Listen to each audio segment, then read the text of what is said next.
या माझ्यासोबत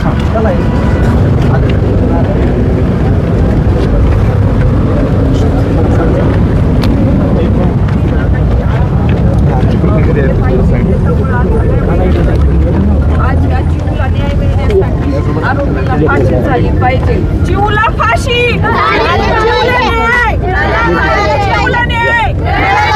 आरोपीला फाशी.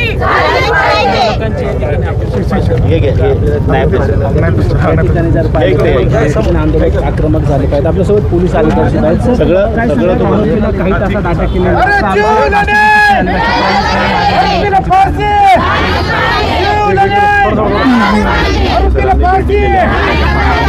15 दिवसामध्ये आरोपीच्या विरोधात दोषारोप सादर करायचा आहे आणि कठोरात कठोर शिक्षा कशी आरोपी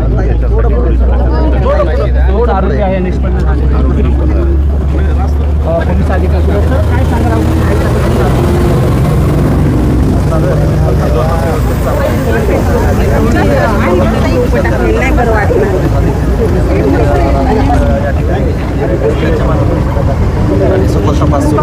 आपण आता आंदोलक रास्ता आक्रमण होण्याचे पाहायला मिळत आहे. फाशीची शिक्षा ही प्रमुख मागणी आहे. त्या संदर्भाने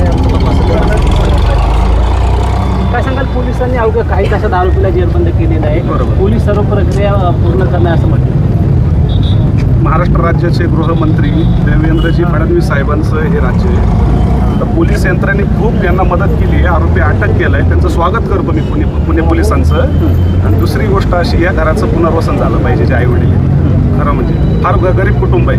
आणि जो आरोपी आहे नरसापूर प्रमाणित याही आरोपीला फाशीची शिक्षा एका महिन्यात सुनावण्यात यावी. आता पोलिसांनी शब्द दिला आहे की आम्ही 15 दिवसामध्ये चार्जशीट आम्ही दाखल करू आणि तो लवकरात लवकर फाशीवर कसा जाईल हाही शब्द पुणे पोलिसांनी आम्हाला दिला आहे. आणि भारतीय जनता पार्टीकडून आम्ही सरकार म्हणून या कुटुंबाच्या पाठीशी आहोत.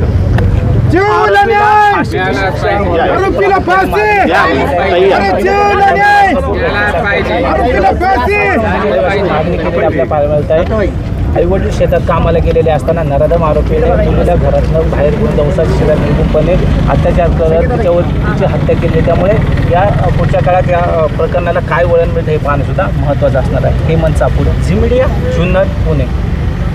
सर एक मिनिट जरा निवेदन. मावशी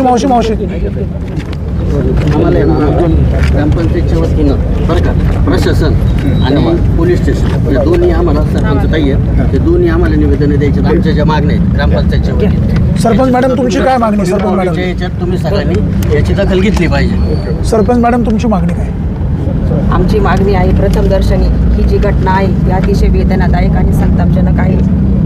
अशा कारणापुढे वारंवार या घटना जर घडल्या तर 100% कायदा आणि सुव्यवस्थेचा प्रश्न निर्माण होतो. आमची प्रशासनाला एवढीच विनंती आहे की 10 वर्षापासून जे गावातील पोलीस स्टेशन आउटपोस्ट आहे ते बंद आहे. स्थितीमध्ये याची व्यवस्था करावी जेणेकरून आमच्या नागरिकांच्या ज्या तक्रारी आहेत अडचणी आहेत त्या ठिकाणी सोडवल्या जातील आणि पुन्हा अशी घटना घडू नये यासाठी प्रशासनाने तेवढीच काळजी घ्यावी आणि अशा विकृत माणसाला कठोरात कठोर शिक्षा होईल याची आपण सर्वांनी काळजी घ्यावी.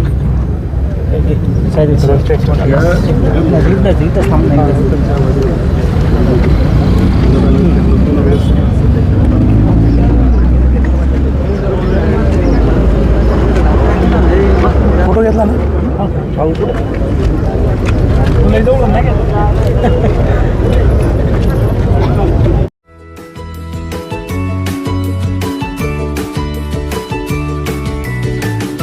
बातम्या शेतीच्या, बातम्या मातीच्या, बातम्या अन्यायाच्या, गुन्हेगारीच्या,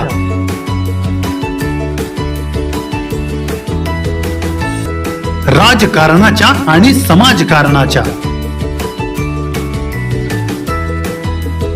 शोषणाविरुद्ध बुलंद आवाज, जनसामान्यांच्या हुंकाराची गाज, सत्कार्याला प्रोत्साहन, दुष्कृत्याला अनुशासन, निर्भीड, निस्पृह, सडेतोड, बेधडक आणि रोखटोक म्हणजेच विघ्नहर टाइम्स. शोध बातमीचा, ध्यास सत्याचा. आपलं चॅनल, आपली बातमी. सबस्क्राईब तर कराच, पण बेल आयकॉनवर क्लिक करायलाही विसरू नका.